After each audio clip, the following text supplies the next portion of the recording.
Theory and theology, what is up? It's the new month of May 2024. March, I skipped a few months. I'm trying to get to summer as quick as possible.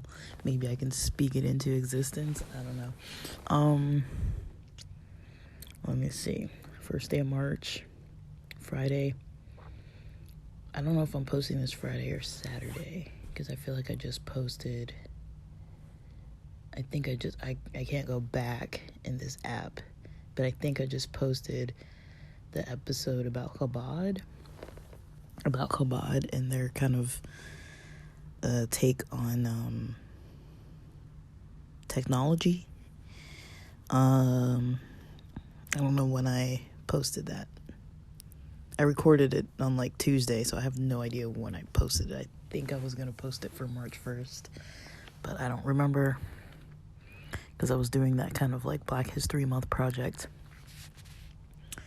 So, there's been something kind of that I've been kind of trying to learn about, that it just keeps popping up over and over and over again. So Freemasonry, Freemasons. Now this topic came up mostly because, always comes up because I'm always looking at conspiracy theories and things, and I'm looking into political things, politics, education, all kinds of topics all the time, and the topic of Freemasonry always comes up. And the only thing I really know about it is that to get to higher levels, you have to be you have to belong or be a believer in a God, and I believe a religion that has a God. Like you can't, if you're atheist, you can't go as far as people who believe in a God. Like you could be Jewish, Muslim, pretty much anything that has a God. I don't really know about like Hinduism or like religions that have like a lot of gods. I really don't know. I haven't gotten far at all. I'm literally telling you all that I know right now. And this is kind of going to be, I don't even know if I'm going to do this for the whole month of March, or if it's just going to be for this weekend. I might be over it pretty quick by the end of the weekend, but right now I'm kind of enjoying diving into it. It's not like ultra intense. I don't know if it will become ultra intense. So this is maybe like my pre-intro, like my pilot intro, to see if I even want to make a full intro episode on this. So I was watching this video on YouTube from 2 years ago, and it has this guy who was going through this jewelry box from like the 1800s or so, and it had stuff in it from the 1800s, 1900s, cufflinks, pins, military buttons, watches, like bracelets, necklaces, and things. And some of the pins and little things had little Freemason symbols on it. And he kind of mentioned that, and there were probably like 6 or 7 of them, maybe. Not a very significant video. Like, he wasn't talking about like the price or the worth of things. He talked a little bit about how to tell, is this pearl, or how he's going to check if something's gold or not. But otherwise, that kind of sparked my interest for the weekend, because I was like, I'm done with my other project. I need at least a project for the weekend. So I'm like, I'll look into this, because I'm not going out Saturday. Tomorrow I'm going to be in, and then I'm going to get some applications done in the evening, but, my Saturdays daytime are my free time, so I'm going to spend most of my free time learning about this stuff or reading books or whatever else I want to do. But it's going to rain, so I don't think I'm going anywhere, so Freemasons, I watched a video kind of about this guy who talked about like the 4 things that Freemasons should do. I don't remember what they were, but I guess the first one was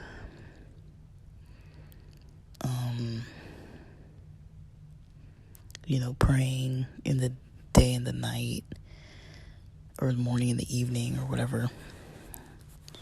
Doing some form of reflection at the end of the day, reaching out to somebody to check in with others in the community. There was another one that I can't remember what it was. But I was like, because, whenever I hear about Freemasonry, it's always assumed this is like, some like wrong, ignorant, crazy racist thing.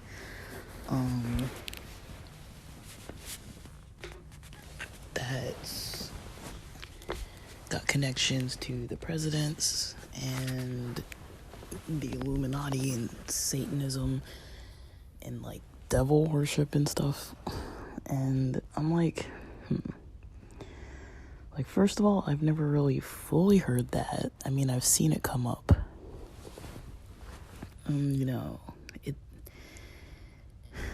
I don't know if it's considered a religion or a belief system.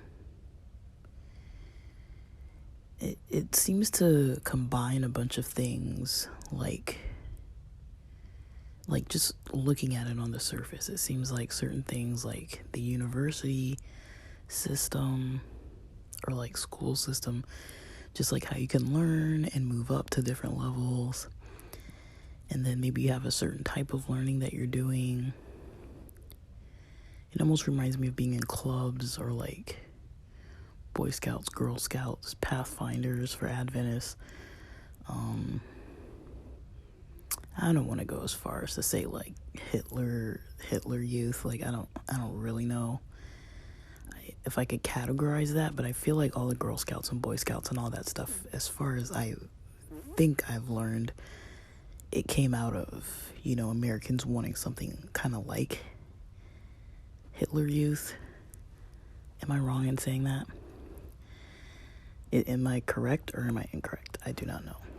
There's a lot of history that I just don't know, guys, so don't shoot me over what I don't know. I'm literally learning, and I'm asking questions because I'm not trying to like assume that I'm right. I'm assuming I'm going to say a lot of incorrect things. A lot of it's stuff that I've heard or stuff that I've assumed, and I try not to do that. I like to hear first person from the actual people that are doing whatever practices or participating or joining and talking about their experiences firsthand.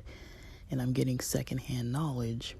And then depending what things are, I might dabble in things. Like they did mention a journal that people can subscribe to.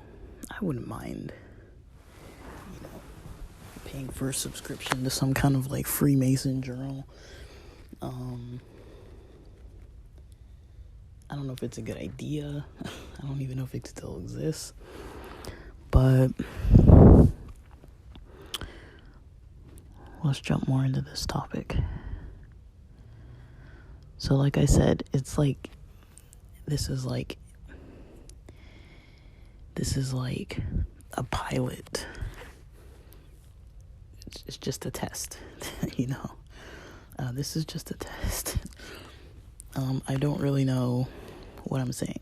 So I've watched that one guy's video of those 4 things that Freemasons do. I don't know where he's getting that information. If it's something that's commonly taught if it's something that he kind of developed. I don't know. He was just some random guy on the internet. Let me get the name, because I don't know if I can post the link while I'm talking. Dang, I might not be able to. Okay. Sorry, this app kicks me out so much when I'm trying to like click around. It might shut off the podcast. So let's see if I can get over to my history without having to do anything else. All right. So that the video is called, well, the channel Scottish Rite of Free. That's as much as I can see. I don't know if it says Scottish Rite of Freemasonry. Let me copy this link to share it with you guys. It's called 4 Things Freemasons, I think it says, should do every day. The thumbnail has him holding up the number 4. He's wearing a trucker cap with the... Is that a compass or a protractor? I never remember the names of these things. And then 4 things Masons should do every day. So I'm gonna paste that for you guys to see. Let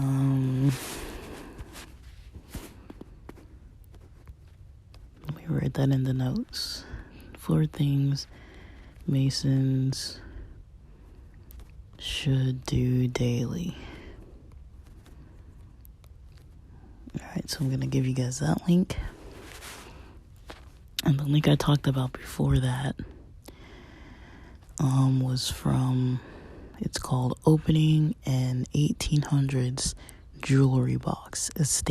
Probably an estate sale or something, from this channel called Curiosity Incorporated. So I'm gonna post that up above the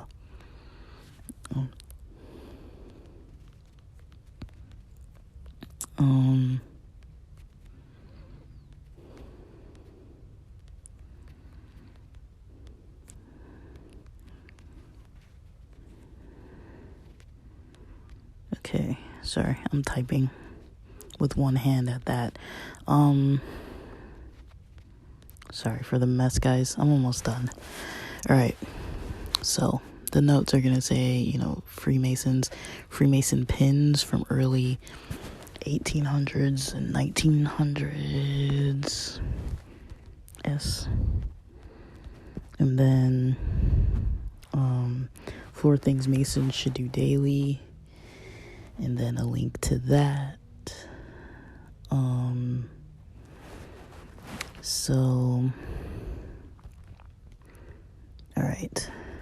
I'm arranging the notes, guys, if you're wondering why I'm talking so strange and sounding so, like, messed up here. Alright. So, like I said, this isn't going to be the most informative. I'm just coming in with fresh enough eyes. Yes, I've heard of Freemasonry. Do I know what it is? Could I explain it to you in a sentence? No. I guess the best I can explain is it seems like, from what I've learned so far, a type of fraternity or something. But I would not have used that word before. I think I would have used I think I would have thought it was a religion before. Kind of like an open-minded religion that kind of like accepts a lot of types of people. Kind of like the Baha'i. You know how they have some religions that are kind of like, they incorporate like multiple religions. That's kind of somewhat what I thought Freemasonry was. Before I'd watched any of this content. So now I'd probably use the word similar to like fraternity. So after watching the 4 things that the Masons should do, I was like, what do youth learn? What do young adults, learn? What do people practice in Freemasonry? Like, what are they actually doing, Because you see the symbols and you're like, what does that even mean? There's symbols all over. There's some in my neighborhood that there's a building that has that compass with a ruler thing on it, that right angle ruler or something. I see these symbols, they're all over the place, and I don't know what it is. And, so I recognize it even though I don't even know what it is. I've never seen people around the areas dressed up or doing anything specific. I watched the movie The Skulls, I think the first and the second one, and that was something that I always associated with Freemasonry somehow, and just, Ivy League schools and presidents, and some weird symbolisms on like the American currency and other stuff, and then basically you just see pictures of people in these like halls, just kind of all standing, wearing their different, the suits with their different types of hats and their different types of like sashes and little, I don't know what they're called, like,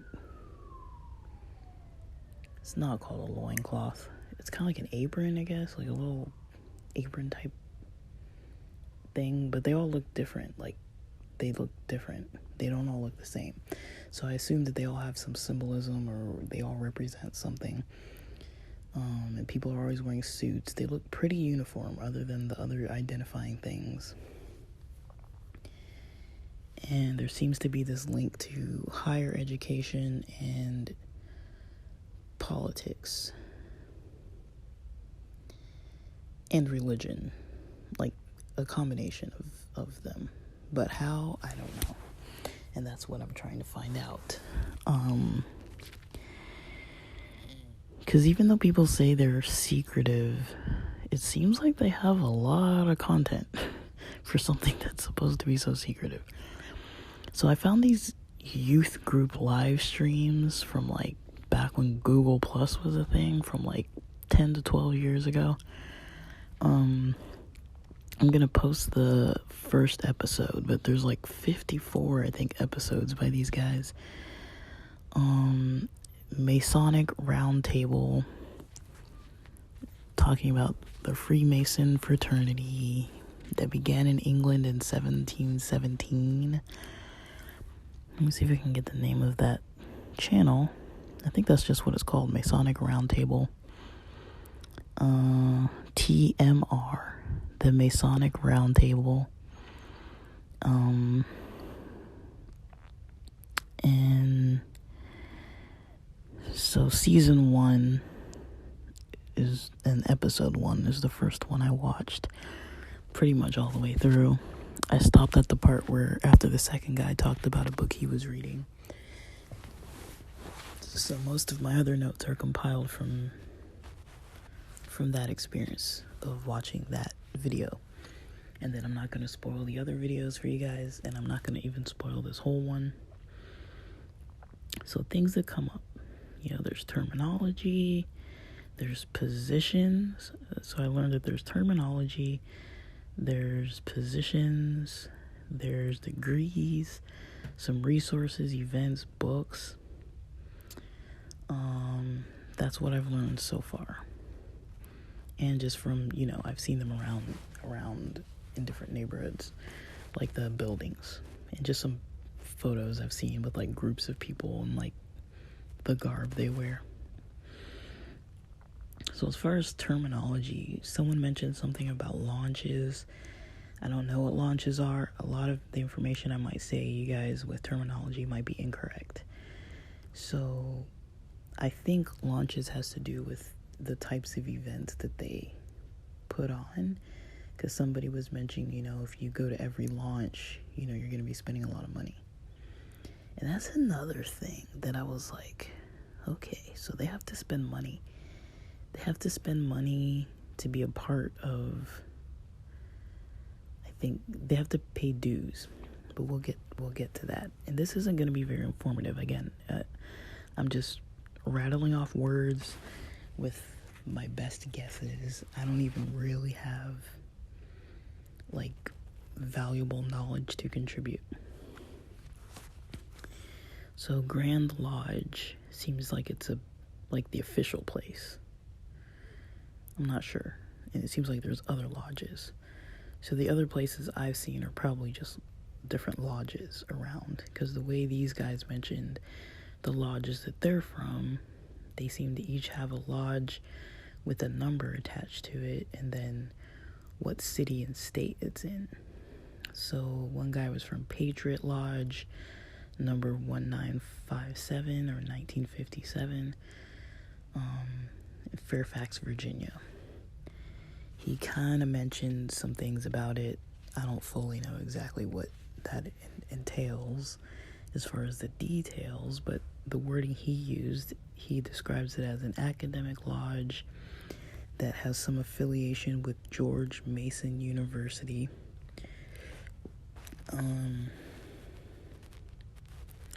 He said it was 2 years old, so this Patriot Lodge is 2 years old. That was 10 years ago. When this video was filmed 10 years ago, it was 2 years old. So it's older now. One guy was from Wakigan Lodge, and I might be wrong with the spelling or the pronunciation. Wakigan Lodge, 78 in Illinois, that has some connection with Blue Lodge, or it is a Blue Lodge. I don't know if it is one or what that even means. Corinthian Lodge, number 47 in Farmington, Minnesota. Acacia Lodge, number 16 in Clifton, Virginia. He said it was a country lodge. Eyola, and I don't know how to spell that. Eyola Lodge, number 207 in Orlando, Florida. And other terms I picked up were appendant bodies. So appendant bodies seem to be maybe not events, but something around events or something that you would join for a certain reason or period of time, which I'm not aware of what that actually means. But I saw it all over one of the websites. The shrine, I don't know what the shrine is exactly, but one of the guys talked about fellowship at the shrine. I don't know what fellowship entails. Is it like in Christianity where there's like praying and singing together and possibly even eating together and talking and stuff? I don't know what fellowship is, like what their fellowship entails. There's a term that comes up, I guess, when it comes to females called Job's daughters. I don't know if it's Job, like the biblical Job, or if it's Job, but I think it's Job's daughters. And I don't know what the significance of like a rainbow is. I wasn't sure if it was like an LGBT thing. I also am not sure if they have black people. Most of the pictures I see do not look like they have a lot of black people, but they did mention people could be Muslims or Jews. And Jewish people are like their own kind of ethnic group. Muslim people aren't always ethnically like Arab. They can be pretty much any race, including Caucasian, Asian, Black, African, Middle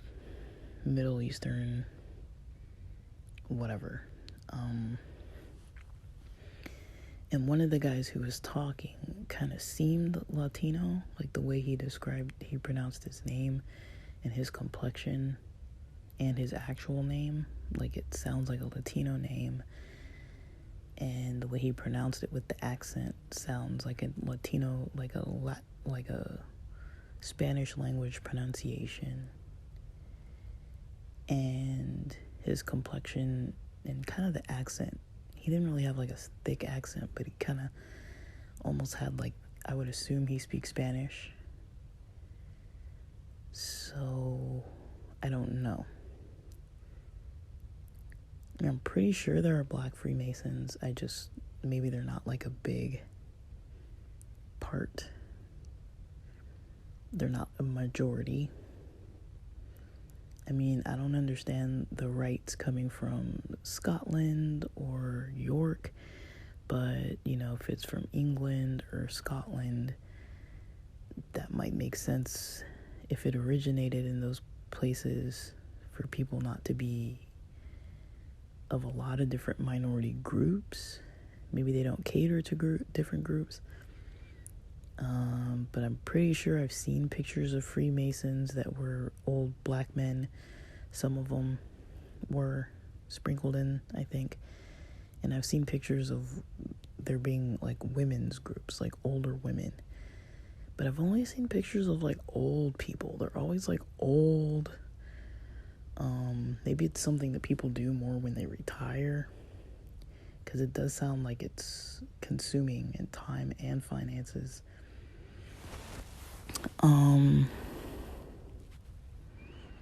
So yeah, and again, I'm guessing, I don't know what a lot of this is. I'm trying not to come at it from like as weird of a perspective as I've been coming at it from, even though I haven't been coming at it because I haven't been learning it. But I've learned it through eyes of some kind of prejudice. And I'm not gonna act like I'm trying to come from like fresh eyes, fresh ears, and open my mind somewhat to hearing what the people who are part of it say. I'm assuming that the youth people, younger generations, are newer. They'd probably be more limited on the financial end. It sounds like there are some people who can be parts of certain things based on family members being parts of Freemasonry. There are different things that people are able to be more involved in. And I keep saying things, because I don't really know what else to call them. I'm like, these are just random things to me that I'm trying to like make sense of. It's kind of interesting that I probably know the least about this of almost most things that come to belief systems. But as much as it seems like it's hidden, when I search for anything, it comes up right away. So, as much as maybe I've thought it was hidden, maybe it's not that hidden. I gotta go I'm gonna turn off my heater and then go get some cold water, because I'm like melting, and then I'm gonna finish recording this. Alright, I'm back. So yeah, I'm really trying to give it a fair shot at letting the people explain it for itself. Because I think about it, I was raised Christian. If I wanted to find information about why Christianity is all something messed up that people shouldn't follow and shouldn't do, I could find that information. I've studied Islam. If I wanted to look up and find information about why some groups of people say that Islam is bad, I would find that information. I've studied Judaism. I enjoy studying it. And I do constantly come across information that is against the Jewish people. And so why should this be any different? You know, when I study anything, like I was watching some random video about Beyonce lying about her stance or belief in God, and some guy was kind of prejudiced against LGBT people, saying she doesn't believe in God, and she's trying to like make music not because she believes in God, but because of the LGBT community. I can watch plenty of videos about people who are racist against white people. I can watch plenty of videos about people who don't like blacks or don't like Asians or don't like Latinos or don't like whoever they don't like. And so there's definitely information out there about why Freemasons are whatever people say. But I do believe that in a lot of groups, there's going to be the people who really have good intentions, who want to use it to better themselves and their community. I believe religions have that. I believe political groups have that. I believe, activist groups have that. And then you have the extremists in the religions or in these groups, that, want some kind of supremacy and want to just screw over everybody who's not their kind, whatever that kind is, and they're against everybody either because some leader told them or their God told them or some book told them or something told them to be all crazy and chaotic and like hateful.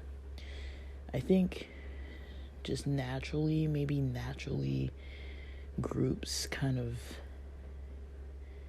groups where there's like hierarchies and leadership and like an ultimate person in charge or being in charge, I think there's always going to be those groups of people that are extremists. So does Freemasonry have some kind of weird things going on, cult-like stuff? Maybe. I mean, pretty much every major religion has some weird cult-like thing going on with it. If you look hard enough, you'll find it. And so that's kind of what I'm learning when I'm studying all these different groups, is you keep seeing these same themes. And there are people who I do think benefit, and they're like, they want to talk about how it helped their life. And that's kind of what I want to know. Why would somebody join this? What the heck is it? What do they do? And how does it, help them? So far, what I've learned just from observation is that people get helped by being part of a group that fellowships. There's a sense of community. You're paying into something, so you've got an investment. I don't know if you get any of the money back, but you're investing in something that's supposed to help your future.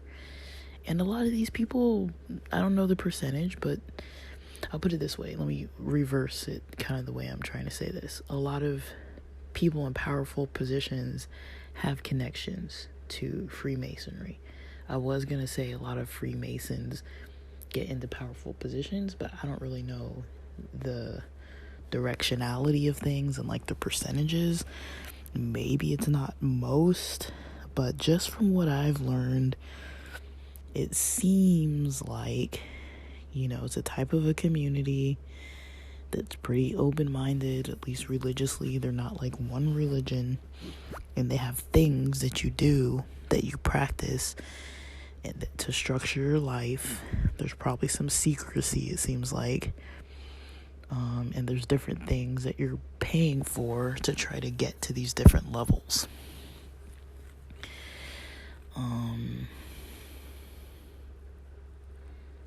That's kind of what it seems like.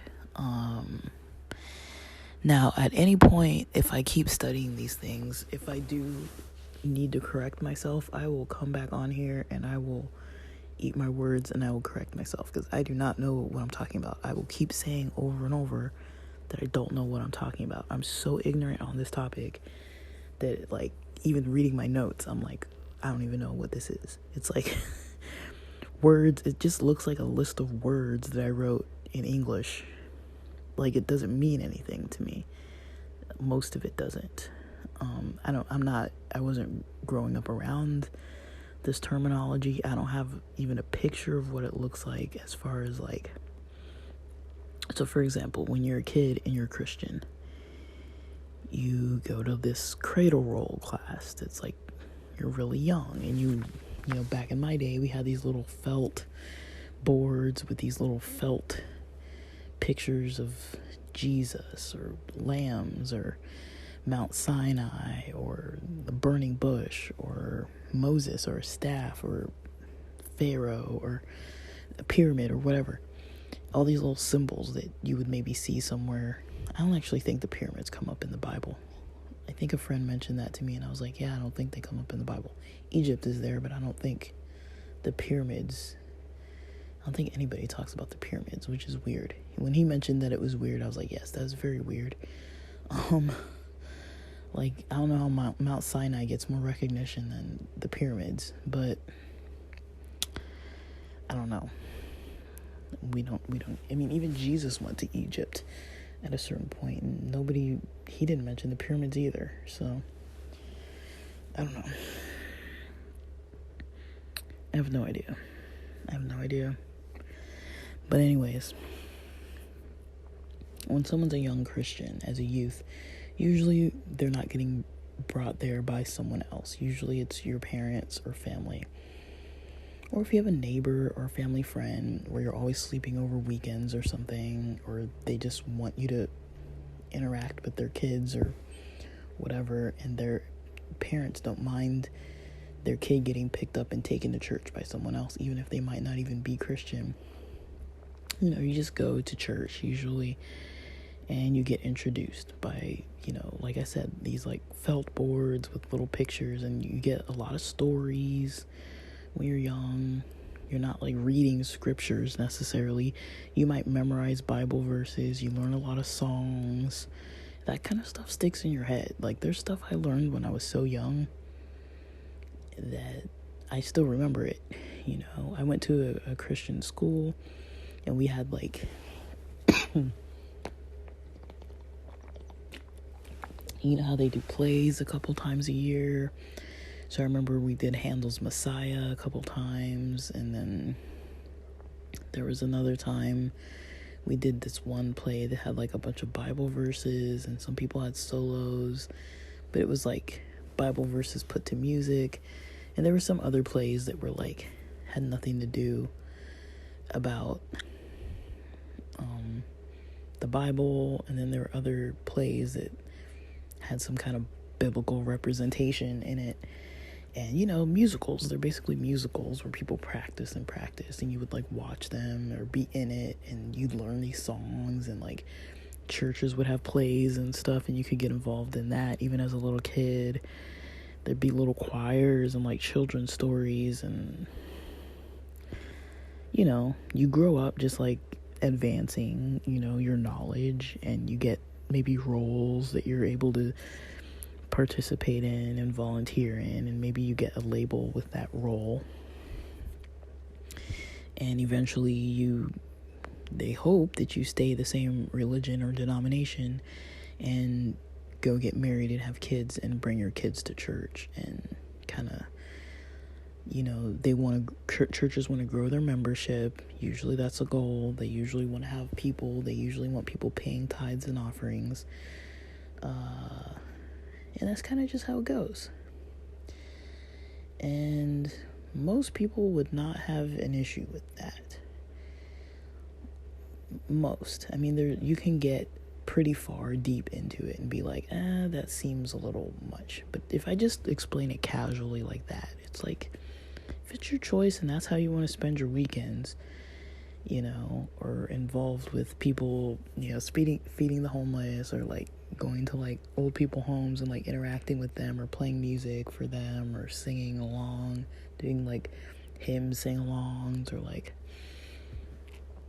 you know, volleyball nights with people from church, or, you know, some kind of youth gatherings, vespers, that kind of stuff. It's like, it's not the worst thing. Like, when you have when it's mostly open-minded people that are pretty peaceful, that are peaceful but authentic, not gossipy, and just kind of want to chill, but like have kind of a common goal of like having fun and trying to like practice, doing something positive and interacting socially positively with other people, and not stirring the pot all the time. It's a decent way to grow up. It can go wrong. It can go south. A lot of people do get traumatized or hurt, but there are a lot of people who are like, okay, this worked for me. It was good. Like, I can identify plenty of good experiences and reasons why, if I were raising a young person, I might actually want them to be involved in church, even if it's not really something I actively do. Like, when I think of it, I'm like, if some reason, God forbid, but some reason, if one of my cousins or somebody fell ill and they were like, please, can you take care of your young cousin? Can she live with you? And you can just be responsible for this kid. Like, I don't raise kids, but I'm old enough to raise one. And if I had my parents' help with it, I could probably do it. But yeah, if I was like responsible for them, I would probably open the idea of socializing them somewhat in the Adventist church. Somewhat. I wouldn't want them to be so deep in it. I want them to at least know that it exists, know that there's like a way of life where people kind of structure their weeks and try to balance out things, and do kind of have like a spiritual lifestyle that they choose, and that they like to study about things to learn kind of like what's the best method for their own personal self. I like that, I like that framework. I don't think I'd be like, here kid, like be Adventist, and like I think maybe raising a kid around multiple types of groups where they have that kind of structure. I wouldn't want someone to get confused, but I feel like it's a little bit like when you're bilingual or trilingual. When you learn a language, you can decipher which language you're speaking. And I think the same thing with religions. Like, when you grow up in different religions or around different religions, you know what belongs where. Like, you're not going to be like chanting like the Torah in the middle of like a mosque. It's like you would know the difference if you were familiar with going to both a mosque and a synagogue on a regular basis. You'd be able to kind of decipher what you're doing when. And I think that could be valuable. I don't think I'd be ultra strict with it, but just as a way to balance out a week, I think if I were raising a kid, I'd want him involved in sports or some kind of activity that's definitely outside of the house and active, even if it's not a team sport, even if it's a solo sport, something active, even if it's dancing or something they can do. Or even if I took them to the park and they could just run around, I think that would be good. And being around people who have, the concept of, wanting to better themselves and wanting to contribute positively to society. I think those would be like the basics I'd want to instill in a kid. It would probably go deeper than that, but I would say at the very root, that would be at least something to work with, to try to see like, okay, how does the kid respond to it, and is it benefiting them? Like, does it seem like they're finding peace and tranquility and being able to kind of focus when they're involved with these things and when they're involved like this, or is it causing them like stress and depression and like high anxiety because those people in those environments are just like driving them nuts? Like, I would keep an eye on that, because I wouldn't want them to be like exposed to like toxic environments or some weird cult thing. But you know, I would want them to go. Would they go every week or multiple times a week? I don't know. This is so hypothetical, but I could see the value in it. I was raised very involved in these things, and I could see the value in it. And I want to know, with Freemasons, you know, I kind of see that general kind of thing with them too, from what it seems like. They kind of value the same stuff. Do they value community service? I don't know. It sounds like they at least value connection with other members. I don't know if it's called a brotherhood. I don't really know what they call it. But they do value kind of strong connections with one another. So I've rambled a lot there. So positions that they mentioned, these are some more types of terminology, but positions that they've mentioned. Some of these are positions that the guys who were a part of this first episode mentioned. Past master. Now, I don't know if they're saying taskmaster or past master, but it sounded like past master. So that's what I wrote in my notes. Senior warden, senior deacon. You can be a member. I don't know if a member is just like a general person. I don't know. AMD council. I don't know exactly what that stands for. Knight Masons, Royal Arch.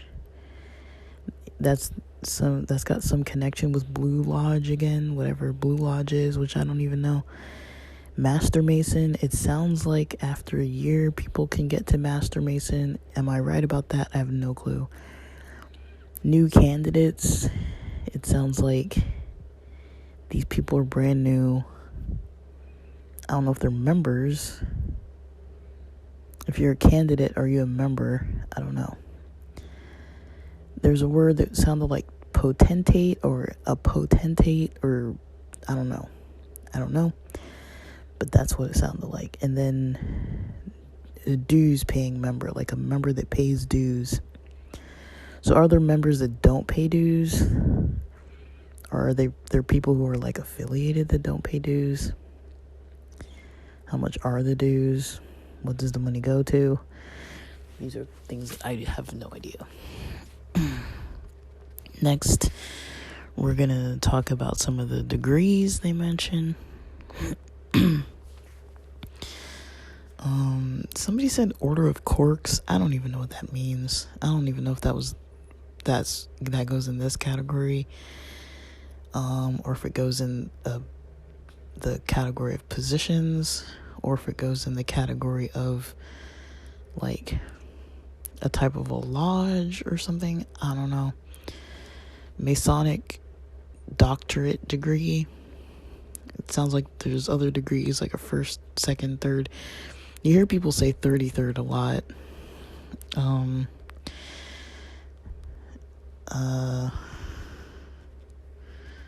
And I don't know if that's the highest level you can get, or if it's the most common highest level.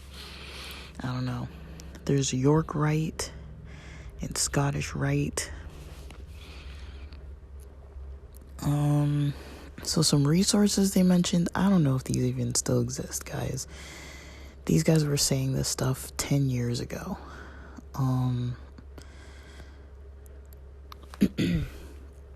So Whence Came You is the name of a podcast. Whence Came You. I'll have it in the notes. You can see it there. MillennialFreemason.com, which is a blog. The first one, Whence Came You, that's a podcast. The Winding Stairs podcast and blog. They mentioned it was $40 a year. $40 a year for the Masonic Society Journal. Again, this was 10 years ago. Who knows? Inflation. I mean, yeah. events. They mentioned Masonic Week. Now, they did not explain a lot about what Masonic Week is. They gave a website called www.yorkrite.com/Masonic Week, but when I looked it up, it didn't come up. It now seems to be at yorkrite.org, and in February, the last Masonic Week just passed in 2024, so they have the dates up for 2025. And they were talking about what to expect, but they never really said. And that's when they started talking about AMD councils, which is, I don't know what that is. They've said that people might put on degrees. They mentioned things about worship, fellowship. Some sessions are closed. And then, I guess when you're in DC or closer to Washington, DC, you'll witness people coming from all around the world for Masonic Week. They mentioned some books that they're reading. One was called Comprehensive Freemasonry by Henry Wilson Coyle, 33rd degree. There was a book called Better Angels, Our Nature, or something like that. Better Angels, Our Nature, Violence, or something like that. I think it had something to do with the Civil War. I don't know. The guy said that he listened to it on, I think, Audible. I posted the Amazon link for it. It's not my link. I just Googled it and posted the link. And then there was one called A House Undivided. They mentioned that had at least a portion of it that was about Freemasonry during the Civil War. Then they talked about other books that I didn't really, list down. You can watch the episode. It's going to be towards the end. So, if you look at the list of all the stuff I'm going to post, you guys might know more than I know. It's very likely that you know way more than I know. Because I clearly don't know anything. But this is kind of how I learn things. I kind of categorize stuff, ask questions that I want to know about, and then I just as I come across them, I just kind of like, okay, that's a new term. Okay, that's the name of a degree. Okay, that degree is higher than this degree. Okay, this is what they do when they're worshiping. This is what fellowship looks like. This is what, this stands for, that stands for. And I just kind of learn that way. So I've got kind of a framework laid out here of just randomness almost, but it's categorized with a bunch of random terminology that I'm gonna, as I read and learn, it's gonna become more unveiled as to what it actually means. I don't know what I'm gonna find. I don't know if I'm gonna find something that totally turns me off. But so far it's not any like spooky weird thing. So far, to be honest, without knowing much about, if they support LGBT rights, if they support black people or minorities in general, or immigrant populations, if they, I don't want to say this, but I'm gonna say it just because, let me just be fully transparent. I do have like some prediction that there might be some kind of racist tone to this, because just visibly what I see isn't very diverse. There might also be some kind of prejudice, but I don't know. It's not, there's nothing I've come across that seems like they're actively excluding people yet. There was something else that I was studying before. Norse paganism. And different groups of paganism. I think Norse paganism, and there was something else, but There's certain groups, certain types of religions, African ones too, that unless you're part of that tribe or that people, you can't really join.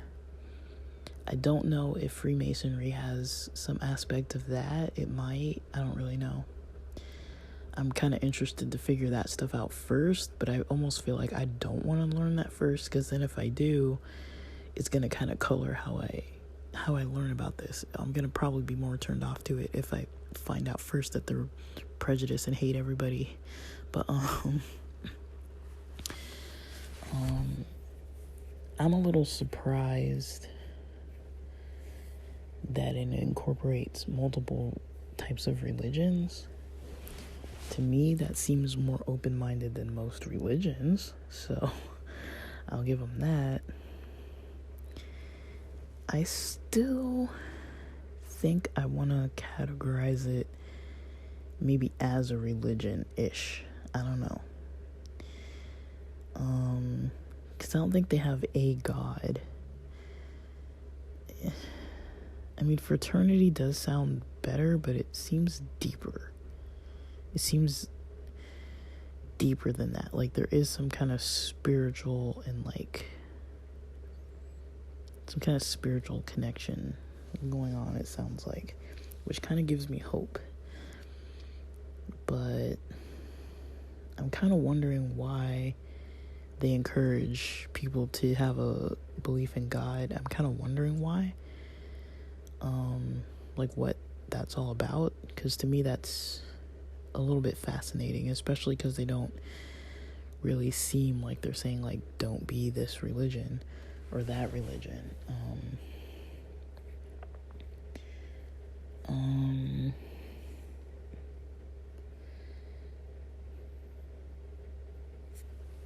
And yeah, I'm kind of excited to learn more.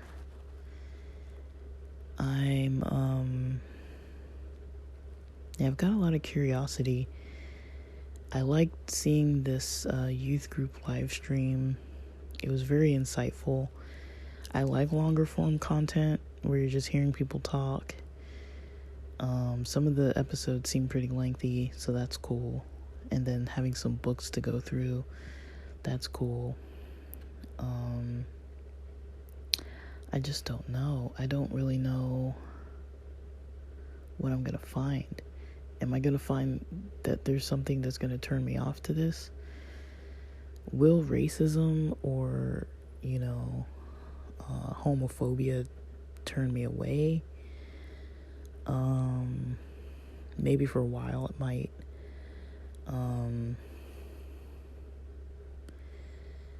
But it kind of depends how it's presented. 'Cause I can more easily tolerate people who just say, we don't encourage people to do this, but if they do it, whatever kind of thing. Like if they said something like, we don't encourage black people to join, but if they join, we're not going to treat them badly or treat them worse or give them less opportunities. Or if they say, we don't encourage people to be LGBT plus, but if they are, they are. Like, not that you could tell somebody to be, but you know what I mean. Like, they're not condoning and they're not condemning. I can kind of maybe tolerate that more when it's just like, we don't preach this, but if you're there already, whatever, or if you already are born that way, then kind of we're not going to exclude you, versus we're open arms to everybody, we're accepting, we're open-minded to let people live their lives openly however they want to live without trying to have that little phrase in there we're not going to stop you kind of thing.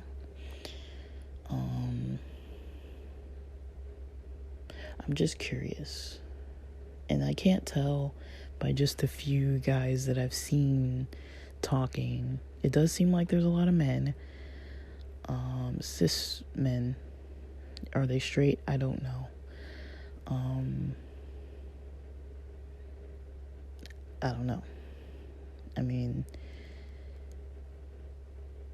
I think in general, I'm gonna say this cautiously, but in general, a lot of times when people are connected to religious groups, most religious groups, especially if they're coming from a Bible-based group, might have that that prejudice teaching that they learned of homophobia. But that is also kind of changing somewhat. Just like in history, you know, when people used to use the term, you know, unequally yoked to mean, you know, that black and white people shouldn't be married, and it was illegal for black and white people to be married to each other. Like, people use the Bible about that.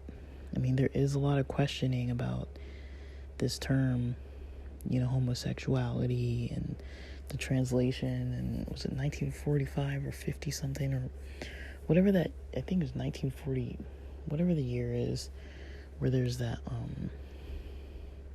movie out. And there's another book. There's a book I've read called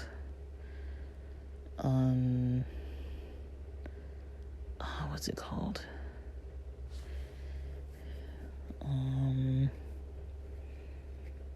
It's not called Undo. It's like, dang, I'm gonna have to look it up. It's not called Undo. It's called Do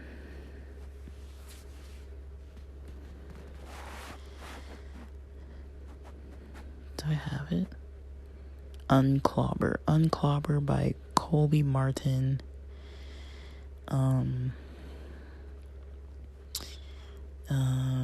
Kind of talking about, you know, LGBT and, you know, the Bible and how it's been translated and all these other things. There's a lot of questioning about the Bible translations. There's a lot of questioning about the New Testament, about the Catholic Church changing all kinds of stuff. There's so many things to question with so much stuff. It's like sometimes at the end of the day, you gotta just, if you're gonna practice it, just practice it, you know. It's gonna be really hard to find anything out there that somebody's not gonna be like, oh, that was a false prophet, or oh, that was a false teacher, or oh, you shouldn't do this or that. It's gonna be really hard to find anything that's pretty non-prejudiced.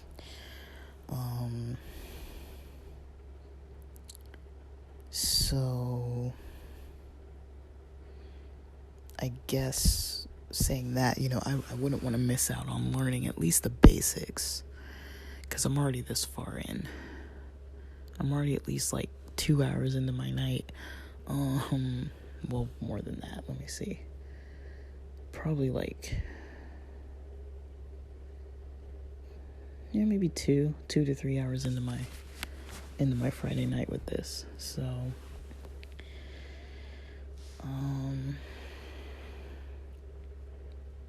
so we'll see. I don't really know where I'm going with this fully. I just want to learn the basics, see what I think. Maybe get some access to some literature or some kind of something. I want to know more about what they practice, what they do. Because still a lot of it's like, okay, you can get to this level or you can do this or that. But it's like, other than the guy that said those 4 things, and I'm not going to go back and listen to what all 4 were. I posted the link if you want to hear all 4, because I only listed 3. If you want to hear all 4, you can watch the video. Again, these are old videos, guys. Like, this is old stuff. It's not even new. This is like old, like 8-year, 2-year, 10-year information.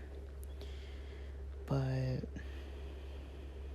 I'm gonna try to record more on it if I figure out more that I want to talk about. If I don't want to talk about it anymore, I'll at least record one more episode that says I don't want to talk about this anymore.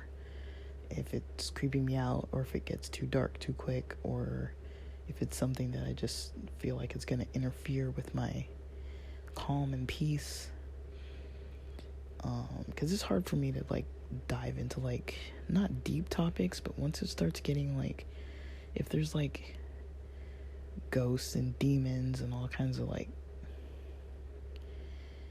you know, extraterrestrials and all kinds of stuff like that, it's starting to get involved with like the basics, then I'm probably not going to go that direction.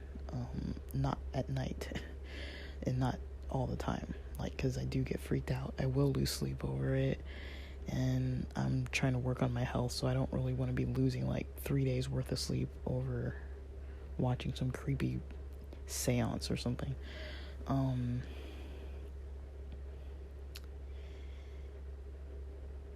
So yeah, that's where I am with it. If you want a very comprehensive view that is very detailed, where people know what they're talking about, you probably don't want to listen to my episodes about it, because it's just going to be me trying to make sense of it without somebody teaching me it. I'm learning from YouTube. I'm learning from Dr. YouTube. So, is there anything else I want to say?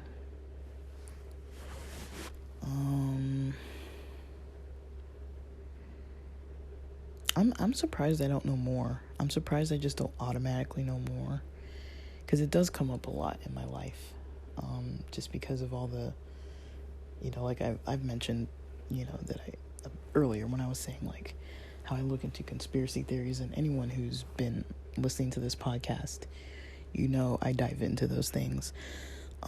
So yeah, it comes up a lot, but I've always heard of it from a negative perspective. Like, oh, they're hiding secrets and they're trying to like rule the world, and like, you know, yeah, I don't know. There's some conspiracy theory around why Freemasonry exists. And I don't know if it's connected to the Illuminati. I don't even know if that's the same thing. I have no idea.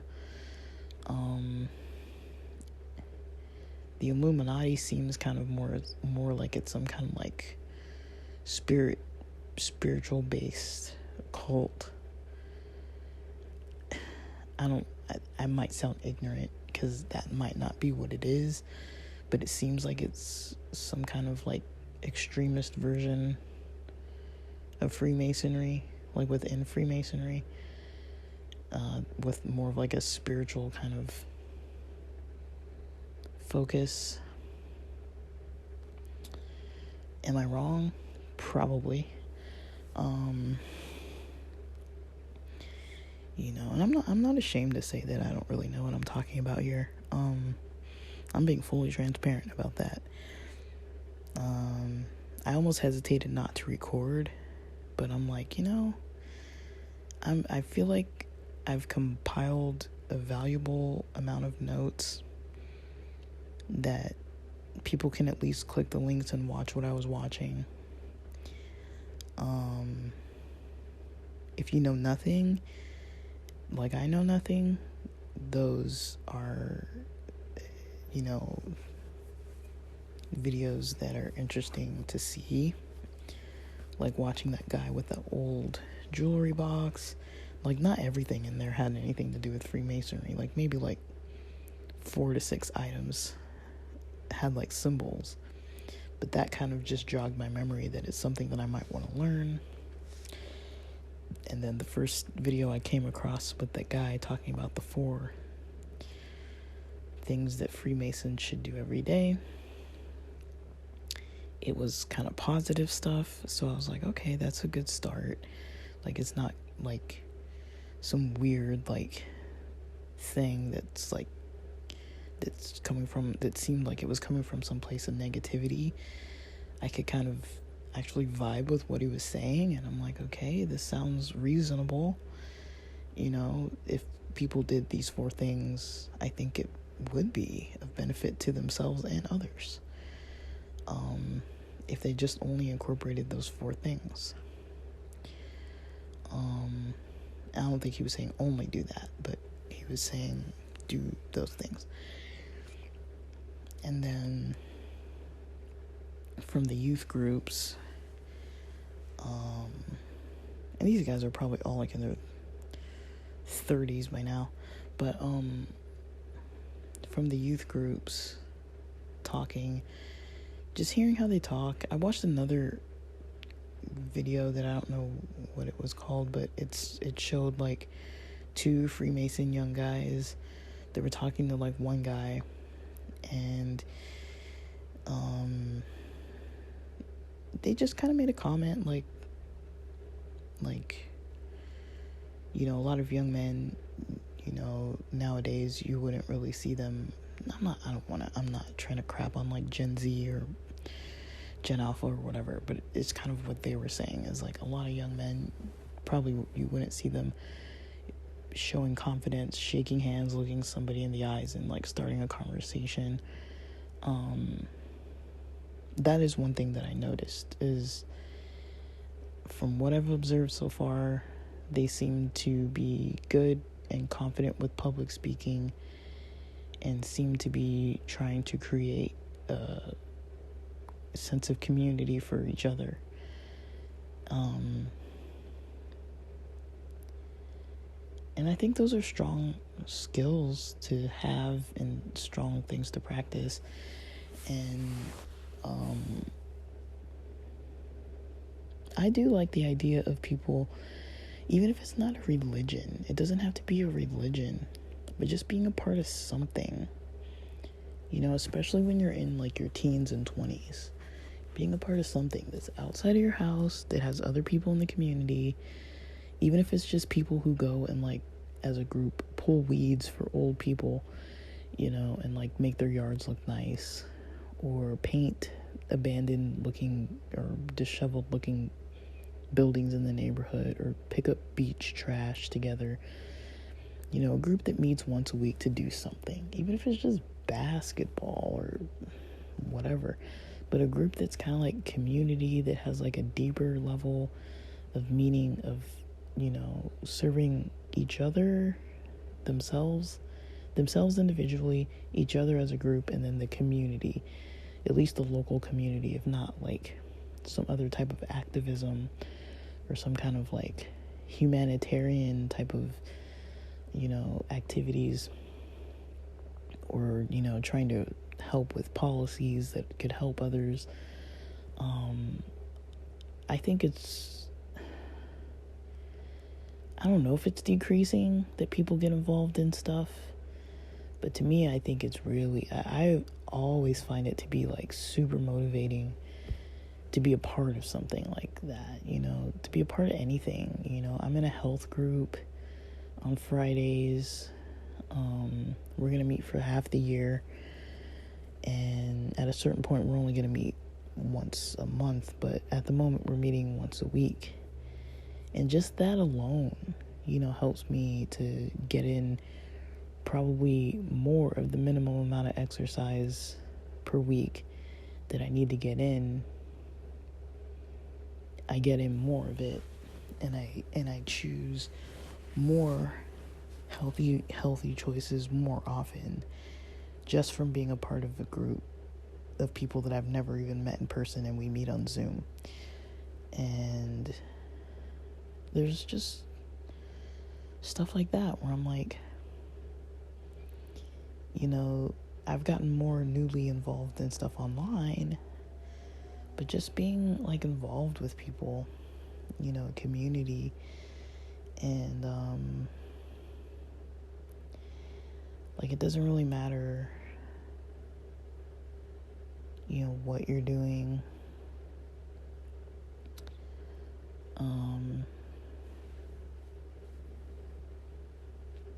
It doesn't matter too much what you're doing.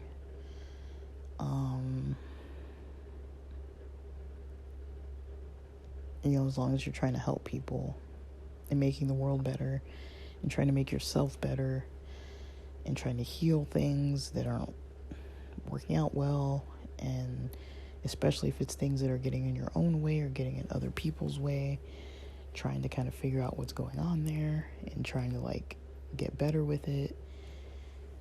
Just the basics, like I feel like if most people did that, they'd feel better, other people would feel better around them, they'd help other people feel better. But I feel like there's less and less of that these days. And so I do want to give credit to groups, even if, there's not really, I know that there's not going to be any kind of perfect group, and that's not what I'm looking for. I'm not looking for the perfect religion or the perfect fraternity or the perfect whatever group that didn't come from any kind of racist background or didn't come from any kind of weird satanic cultic thing.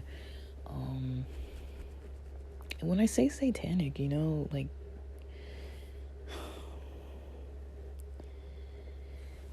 people who worship Satan, I personally am not like against them.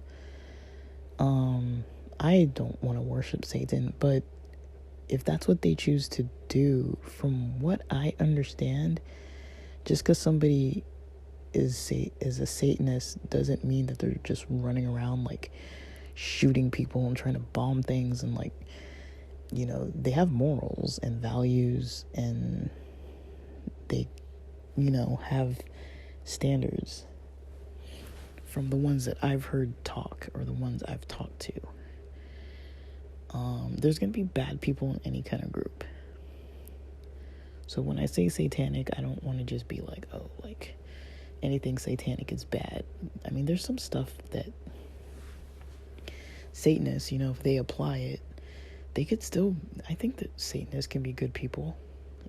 I do believe that. I don't think that they're all like just running around, making the world bad. Like, I've never really seen that, actively seen it. I mean, there are extremists in a lot of different types of groups, and those are the ones that keep their eyes shut, that are just blinded to how they're the ones that are being hateful.